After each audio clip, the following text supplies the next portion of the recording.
तो मेरे प्यारे दोस्तों देख लीजिए कि गांव देहात में देसी चूल्हा का कैसा आग जलाया जाता है। पहले ऊपर ही डाल दिया जाता है, उसके बाद पन्नी उन्नी डाल दिया जाता है, फिर कितनी कष्ट से बारा जाता है आगे। लेकिन हमारे पास गैस भी है, लेकिन गैस पे नहीं बना रहे ठंड के कारण ना हो। हाँ। क्या देखा बोला है यहाँ। जय श्री राम। तो अभी ये जलने लगेगा तो सब लोग यहीं हाथ उथ सेक लेंगे नहा धो के।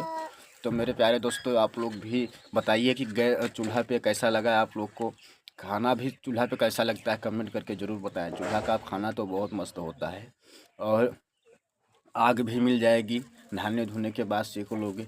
और गैस पे रहेगा तो वहाँ आग कहाँ मिल रही है। बेटा हमारा खांसी आ रहा है, उसको हमने कल सिरप दिला दिया था।